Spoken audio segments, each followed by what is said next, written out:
vókið bóla, andstyggileg graftarkýlis bóla sem í þessum töluðu orðum svona að kvarnast úr henni, það að kvissast úr henni gröfturinn, hún að springa hægt og rólega, hún springur ekki með látum, hún það lekur úr henni gröfturinn og á endanum þá vonum við að við verðum aftur einhvern veginn eðlilegt samfélag á Vesturlöndum þegar vókið verður komið bara í það mun aldrei deyja alveg, mannskepnan þannig að það verður alltaf, það bara eins og það eru til einhverjir, það til einn og einn nasisti á Strjál í dag, einn og einn einhver svona stalinisti og kommunisti, skilur, þetta mun aldrei deyja alveg, en það verður samt þannig að þetta verður bara algjör svona jaðar ruglskoðun.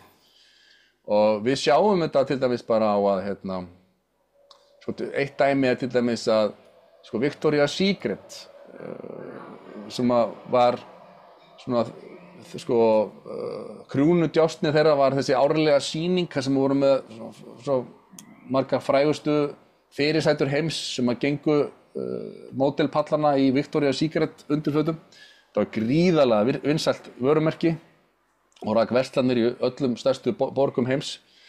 Þau ákváðu að fara í vókið og bundu saman trúss sitt við líkamsvirðingarhreyfinguna, Töru Margréti og þær, og ákváðu sem þetta bara að byrja að sýna Victoria's Secret nærföt í yfirvikt og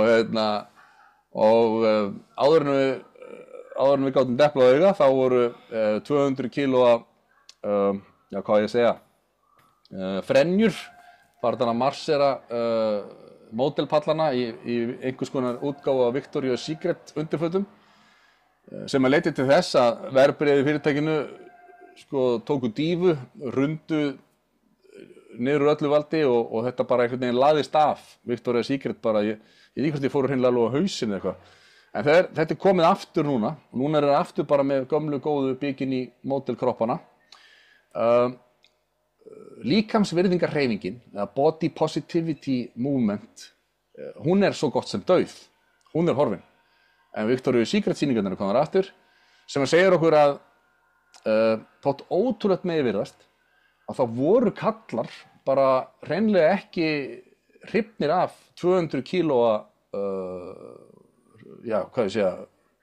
frenjum fyrir svona, erfitt að finna rétta orðið yfir þetta, en já, og að sem sagt, þegar öllu voru á botni hvolft, að þá kom í ljós að 200 kílóa kroppar kvenna voru ekki aðlaðandi. Og þá ég algjörlega óháð því hvað einhverjir félagsvísindamenn segja og kynjafræðingar eða feministar, heldur hreinlega bara svona líffræðilega þá bara heillaði þetta ekki. Það bara, og ég held að þróunarlíffræðin geti alveg skýrt komið með einhverjar svona skýringar á því hvað það sem veldur því að heilinn laðist að hinu einu en ekki að öðru. Sem sagt bara líffræðilegar, vísindalegar staðreyndir trompuðu hugmyndafræðilegt bull sem að og þetta svona eitt dæmi það svona vókkjaftaði sem var að reyna að tróða ofan í hálsinn á okkur en á endanum þá bara þá getum við ekki farið gegn náttúrunni, við förum ekki gegn líffræðinni og allt þetta rugl einhvern veginn með það að megi ekki skarta fallegum líkömum og megi ekki gera út á kynþokka. Þetta bara vókrugl sem að rímar ekkert við bara mannlegt eðli. Ég er ekki hlynntur því að þessi klám út allt og eitthvað svona, en öll þessi herferð gegn kynþokka bara, þetta bara rugl og það enginn nema þetta ömurlega leiðinda pakk sem að vill tala fyrir því. Þannig að þetta aftur svona dæmi eitthvað sem við eigum bara að fara að segja eins og Play gerir, bara hingað ekki lengra, við tökum ekki þátt í þessu rugli og Play fékk held ég skilst að þetta séu ykkur 10.000 fylgjendur sem hafi bæst við núna á nokkrum dögum voru með 70.000, eru komin upp í 80.000 fylgjendur á Instagram sem að bara ljómandi og ég hveti auðvitað alla hlustendur Harmageddon til þess að sýna Play bara stuðning af því að þetta meira heldur en bara, þú veist, einhver takki í auglýsing. Þetta statement gegn ofstæki og stjórnlyndi, stjórnsemi og bara hræðilegri mannvonsku hugmyndafræði sem þessi hugmyndafræði að við höfum að bæla niður í okkur allar eðlilegar hvatir og hampa einhverjum öðrum óeðlilegum hvatum, myndi ég segja. Þannig að þetta búið að vera mjög áhugavert að fylgjast með þessu. Ég sá einmitt, og það ein sem skrifaði þetta, menn ég ekki alveg að skilja vandamáli. Hvaða jafnréttis bakslag hún að vísa í? Já. Hvað það nákvæmlega? Það einmitt góð spurning.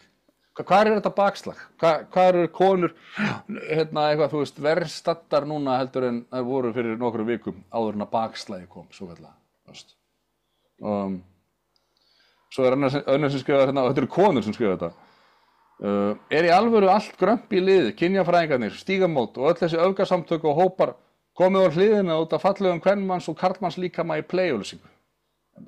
Einmitt, mjög góð spurning, sko.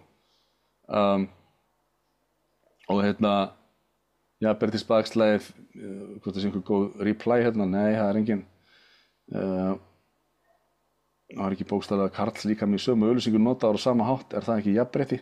Skil ekki tippa líkanið, nærmynda styttu, fór hún að fara í taugarnar á mér þar sem við langaði ekki til að sjá það, samt úlvaldur mýflug, þannig að þau voru með einhverja auglýsingum daginn sem það var eitthvað svona gömul, svona stytta af, það voru líka með einhverjar hlussur í bikini fyrir ekki löngu síðan sem að enginn sagði neitt við því, sko. Play þá? Já, það var eitthvað fáðu far auglýsingar þar sem að voru, en þetta magna og ég sá til dæmis Heiðar Austmann, ég sá hann einhvers staðar í einhverju kommentarkerfinu og bara, þetta bara, ég bara skil ekki hvað að pæla þarna á Play, þú veist. Það held ég að fá eitthvað ádreift út af þessu, þá þarftum við bara að fara eitthvað að endurskoða lífið þitt, sko, ef þú ert að eyða tími að kommenta einhverju vanþóknuðinn á auglýsingum á Instagram, sko, það bara... Nákvæmlega.